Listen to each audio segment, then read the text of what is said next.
Assalamualaikum warahmatullahi wabarakatuh. Allahumma sholli ala Muhammad wa ala ali Muhammad. Pemirsa, salam jumpa kembali di program Kabar Petang, edisi Selasa 30 Agustus bersama saya Fatih Salahuddin. Selama beberapa waktu ke depan kita akan menemani Anda membaca dan menelaah berita paling menarik hari ini. Eh, Membahasnya bersama narasumber yang berkompeten dan tentu dari sudut pandang Islam. Pemirsa, inilah Kabar Petang selengkapnya.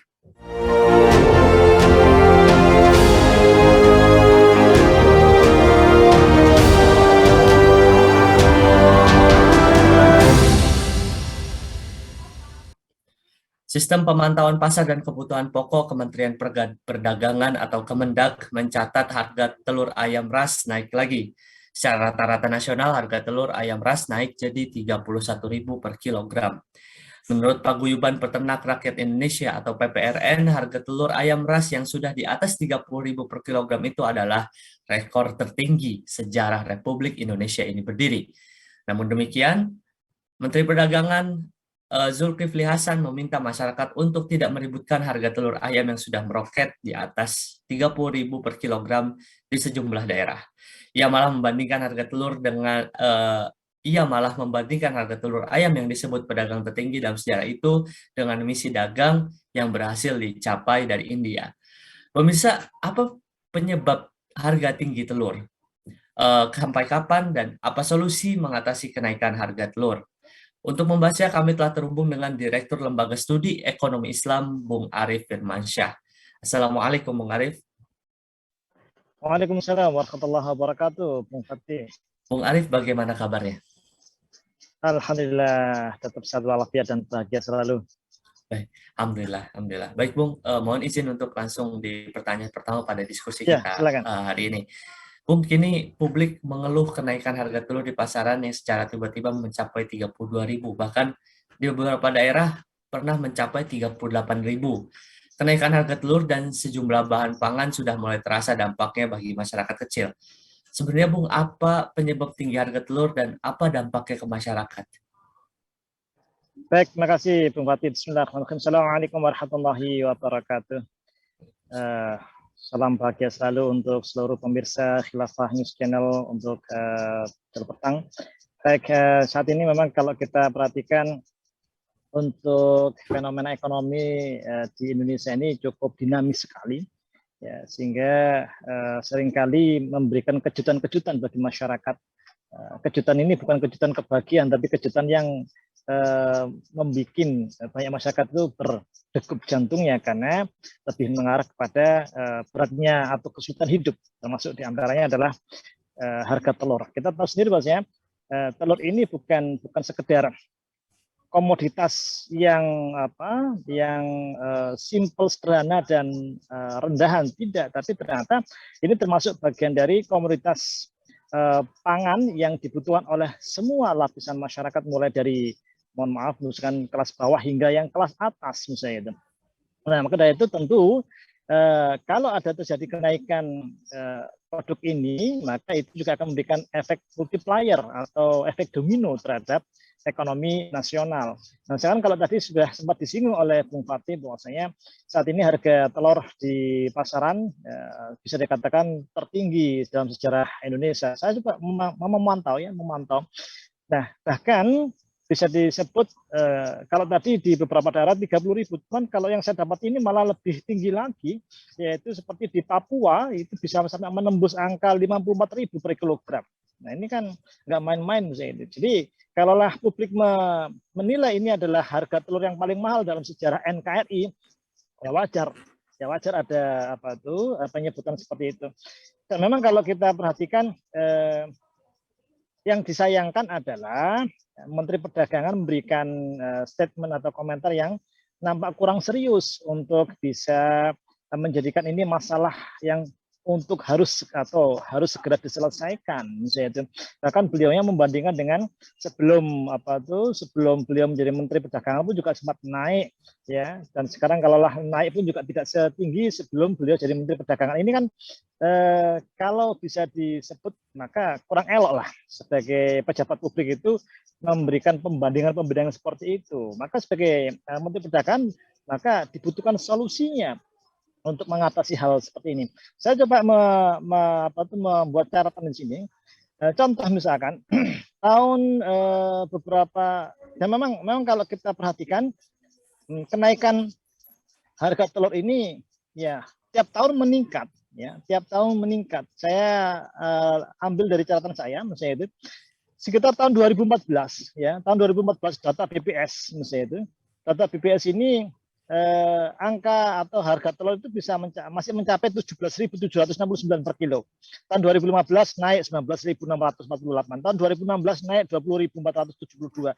Tahun 2017 naik 21.662. Ya, tahun 2017 naik jadi 23.000 atau hampir 24.000. Tahun 2018 ya agak turun dikit. 2018 itu menurun ya sekitar 23.000, tidak sampai 24.000. 2018 juga ternyata sempat pula mencapai angka yang tertinggi, tapi sampai masih pada kisaran 25.485. Dan yang bisa dikatakan 2019 26.000, 2020 masih di angka 28.000. Nah kalau sekarang 2022 itu sudah menembus 31.000, berarti kan ini menunjukkan sepertinya pemerintah belum nampak hasilnya dalam mengatasi harga yang begitu tidak terkendali misalnya itu. Memang kalau kita lihat dari sisi yang lain, satu sisi memang kalau secara teori ekonomi harga telur itu meningkat, ini bisa memberikan kemanfaatan bagi para produsen telur gitu ya. Kalau secara teori, tapi kalau kita lihat fakta di lapangan, apakah betul dengan naiknya harga telur ini bisa memberikan perbaikan ekonomi bagi para peternak ayam petelur? Ternyata tidak juga misalnya gitu. Nah ini yang berarti ada yang salah dalam distribusinya atau rantai pasok yang ada pada produsen ke konsumen. Dan memang kalau kita telusuri apa penyebabnya, nah ini kalau yang saya dapati hasil investigasi yang coba saya ketahui, alasan pemerintah, ini masih versi alasan pemerintah, yaitu dengan semakin longgarnya kondisi pandemi yang menjadi endemi itu menjadikan geliat ekonomi masyarakat itu semakin meningkat, termasuk kebutuhan terhadap telur sebagai bahan baku dalam makanan, ya kan? Karena dengan mobilitas yang sudah makin kembali normal, ya ini kalau pantauan saya setelah pasca pandemi, maka ini menggerakkan ekonomi lagi. Tapi di sisi yang lain, oleh karena produsen telur itu, ini versi pemerintah, ya kan? Produsen telur itu belum menyiapkan skenario yang begitu tingginya permintaan itu, sehingga mereka menaikkan harga. Ada analisis yang kedua, ini versi pemerintah juga, yaitu oleh karena ini sudah bulan-bulannya adalah bulan-bulan turunnya bansos, ya bulan-bulan turunnya bansos, maka para pedagang telur memandang ini ya kesempatan untuk bisa mendapatkan untung besar dengan cara menaikkan harga. Kenapa? Karena dengan adanya bansos berarti kan di situ barang-barang sembako seperti telur itu pasti akan diserap oleh pemerintah, sehingga pedagang itu akan menaikkan harga. Ini versi pemerintah. Tapi kalau kita perhatikan, maka bagaimana komentar dari, atau kalau kita perhatikan dari para pedagangnya semacam ini coba kita telusuri dari para paguyuban atau ikatan pedagang telur misalnya itu ya, atau para produsen telur, dari versi mereka ada indikasi, ya kan, dengan adanya seperti tadi bansos, pandemi yang sudah mulai melonggar dan sebagainya, itu dimanfaatkan oleh para oknum pelaku pasar untuk memainkan harga. Kalau bisa dikatakan adanya kartel, ya kan? Adanya kartel yang memainkan harga, memanfaatkan harga seperti ini, seperti yang kasus minyak goreng yang lalu, ya kan? Ini hampir mirip seperti minyak goreng, ya. Jadi kartel-kartel, ya, yang ada, kartel-kartel dagang yang ada di Indonesia ini nggak mau kalah dengan kartel dagang yang minyak goreng kemarin yang meraup untung begitu besarnya, maka kartel dagang di rantai pasok untuk telur ini pun juga ingin mendapatkan momentum, bisa mendapatkan untung besar. Lah ini berarti butuh betul-betul intervensi pemerintah untuk memberantas kartel pasar ini yang menghambat jalur distribusi, yang sehingga seperti ini menyebabkan harga barang itu semakin meningkat. Begitu. Baik, Bung. Lantas, kalau kita lihat, Bung ya, eh, berarti bisa dikatakan bahwa pemerintah itu belum memahami solusi terhadap problem yang ada mungkin, Bung ya. Bisa dikatakan seperti itu atau tidak, Bung? Iya, baik. Apakah pemerintah bisa dikatakan belum memahami atau tidak? Ya, coba saya cari ini ya, apa yang sudah dilakukan oleh pemerintah, gitu ya. Jadi biar kita fair untuk menilai betulkah pemerintah itu sudah memiliki solusi yang benar atau tidak, misalnya. Kalau yang saya pantau di sini, maka menurut mereka ya, atau menurut pemerintah, misalnya itu, yang menyebabkan harga telur itu bisa tinggi itu oleh karena juga ya tadi alasannya adalah tadi yang sudah kita sebutkan di awal, yaitu apa, pandemi yang melonggarkan, semakin longgar sehingga kebutuhan terhadap pangan itu juga semakin meningkat. Maaf. Tapi juga yang lain, analisis yang lain bahwasanya masalah ini juga masalah yang memungkinkan harga barang itu naik, ya kan, oleh karena biaya produksi yang tinggi. Ya, kalau biaya produksi tinggi, ya, kira-kira apa yang menyebabkan biaya produksi tinggi? Misalnya itu.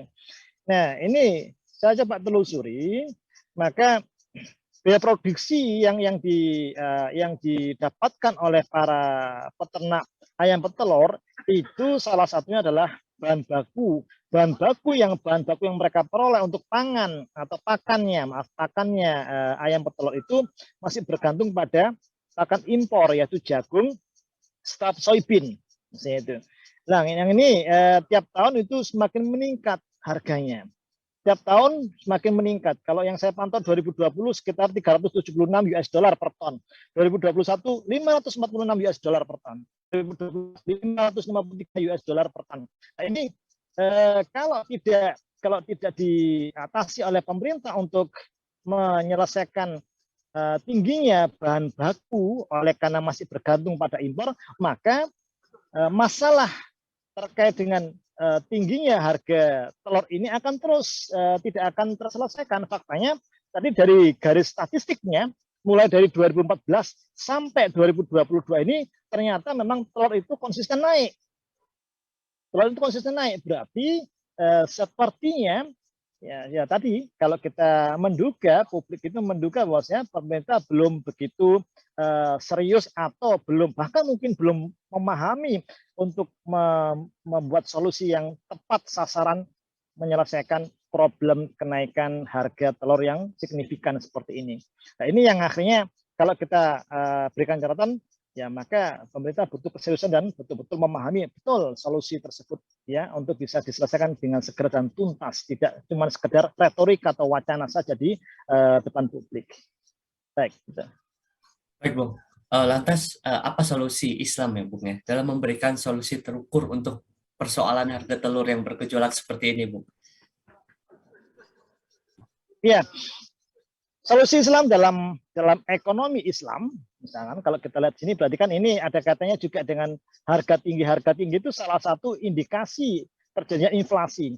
Ya, inflasi itu dikatakan inflasi kalau harga itu terus-menerus meningkat, tidak ada penurunan sama sekali. Nah, berarti bagaimana solusi Islam itu dalam mengatasi hal seperti ini?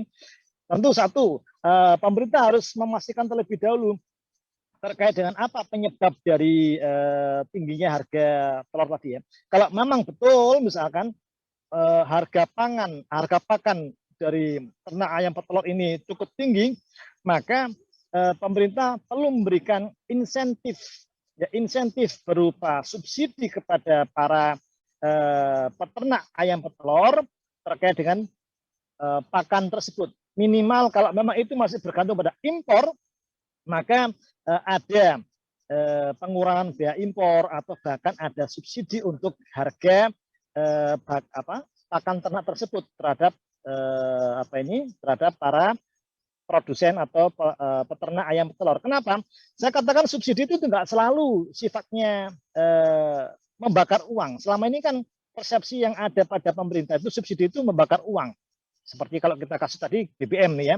Tapi kalau subsidi itu bersifat produktif, kayak tadi, diberikan kepada misalkan para peternak ayam petelur, sehingga mereka bisa menekan biaya produksinya, saya yakin harga produk pun juga akan bisa ditekan pula, atau harga jual pun juga bisa ditekan. Ini kan menurut teori cost push inflation.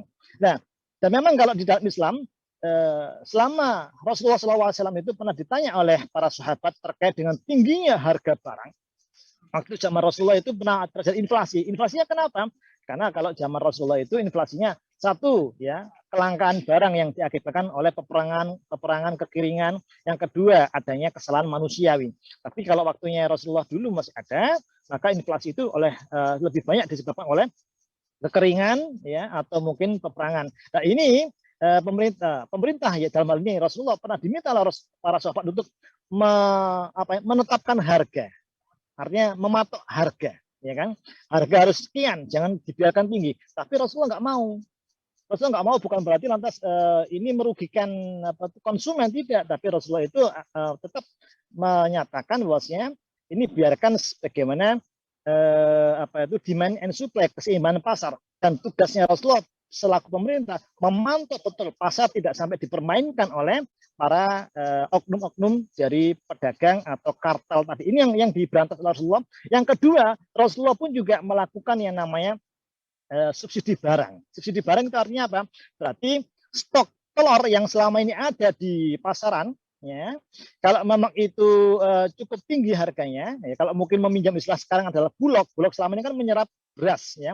Maka kalau itu meminjam istilah bulog, maka bulog itu membeli telur dari para produsen ayam petelur tadi itu dengan harga sekian, dan bulog pun juga akan menyalurkan ke pasar dengan harga yang lebih terjangkau oleh konsumen. Nah, saya melihat pemerintah sepertinya belum melakukan solusi seperti ini, sehingga akhirnya cenderung ya dibiarkan mengalir di pasar. Betul-betul sepertinya pemerintah tidak mau intervensi terkait naiknya harga telur ini. Artinya apa? Berarti kan ini betul-betul diserahkan pada mekanisme pasar bebas. Sedangkan mekanisme pasar bebas ini tentu tidak sesuai dengan syariat Islam. Baik. Baik, terima kasih banyak waktunya Bung Arifin Mansyah. Sama-sama. Pemirsa Kabar Petang, semoga Anda mendapatkan banyak manfaat dari acara kami. Sampai lagi bertemu di jam dan channel yang sama setiap hari. Jangan lupa untuk subscribe, like, dan share channel ini. Akhirnya saya Fatih Salahuddin bersama kru yang bertugas mohon undur diri. Wassalamualaikum warahmatullahi wabarakatuh. Waalaikumsalam.